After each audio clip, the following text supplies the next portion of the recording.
Real Madrid manager, ended after just one season. Even so, his 1997-98 campaign could be argued to be the first step of Real's climb back to the top of European football. Although they had won the UEFA Cup twice in 84-85 and 85-86, this was Real Madrid's first victory in Europe's premier club competition since 65-66, when they defeated FK Partizan 2-1 in the final. Following the 97-98 win, a 1-0 win over Marcello Lippi's Juventus, courtesy of Predrag Mijatovic's wonderfully cool finish, the next 4 seasons saw 2 further victories, as well as a semi-final spot, before a period in the wilderness, in the round of 16 largely, until they next won in 2013-14 under Carlo Ancelotti. Heynckes is sometimes derided as being more a man manager than tactician, but his Real Madrid side showed some remarkable fluidity and facets that have become the templates for other sides. The regular starting 11 used a back 4 of Christian Panucci, Fernando Hierro, Manolo Sanchez and Roberto Carlos. Bodo Illgner started in goal for the win against Juventus, although Santiago Cañizares was preferred for much of the league campaign. But ahead of this defensive unit, it's tough to describe the system.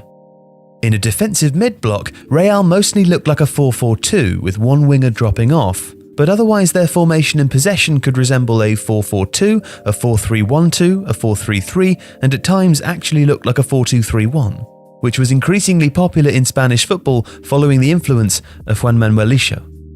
Fernando Redondo was the anchoring midfielder, generally flanked by Christian Carambeu and Clarence Seedorf, but their positions were fluid. Sometimes Real would deploy an actual winger like Jose Amavisca or Savio and looked more like a 4-4-2 in possession, with Carambeu playing wider on the right. Redondo was a sublime screening midfielder, capable of reading the opposition attacks and intercepting before launching counters with his ball-carrying and passing ability. In that Champions League final, Carambeu sat alongside him, with Seedorf's energy taking him all over the pitch, covering wide right, pushing up into the 10 spot and even floating out onto the left wing.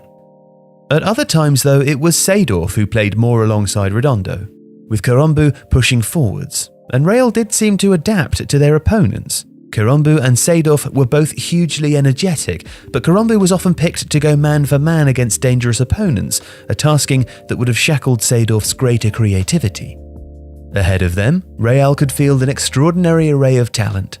Raúl was by now 20 years old and already carving out his reputation, but Heynckes largely used him as a mobile playmaker and second striker, appearing from the 10 spot or playing on the left of what looked like a front 3. Mijatovic, another brilliant dribbler and finisher, could fulfill a similar role on the right, while Davor Schuker or Fernando Morientes played through the centre. Both were adept at running in behind, but Morientes was also a good target for longer passes and would drop off. There was real flexibility though. In the Champions League final, Raúl started on the left, Mijatovic on the right, and Morientes through the middle. But they regularly changed positions, dragging Juventus' markers around and forcing the midfield to drop off and add further protection.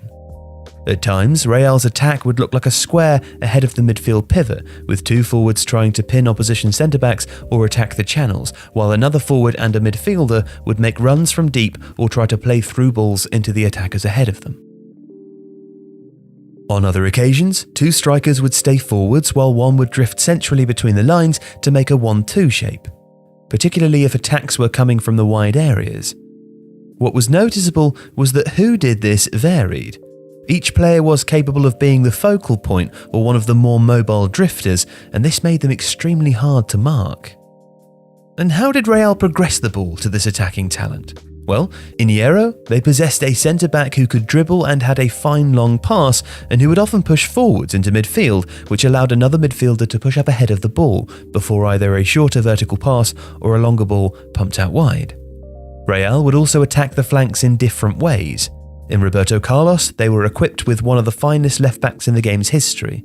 They would frequently stack the right-hand side with clever passing triangles between Panucci, Seedorf, Redondo and Carambeu, drawing the opposition over before switching to release Roberto Carlos in space. He was a very modern left-back, regularly inverting and cropping up in central areas to push the opposition back or arrive late in or around the edge of the box, while also having the required pace to recover ground defensively. On the right, Real would push Panucci high on the overlap too, but would also do something familiar to watchers of the modern game. He would sometimes tuck inside to make a third centre-back, while Karumbu or Seedorf would become more of a right wing-back by drifting over, and Roberto Carlos would push up on the left. Real under Heynckes could look chaotic, with the positional fluidity, Hierro's tendency to fly out of the defensive line, Seedorf constantly appearing in different areas, and the front two or three shifting around. But when it clicked, the movement and the skill, the innovative nature of some of the tactics, and the understanding between players made the side nigh on unplayable. Now there were enough times that it didn't though, that the stuttering league campaign ensured that Heynckes lost his job. He was sacked 8 days after the Champions League win, as Real Madrid finished a disappointing 4th in La Liga, including 2 losses to Barcelona. The side's tactical legacy though, and Heynckes' impact on Real Madrid in Europe are still relevant today,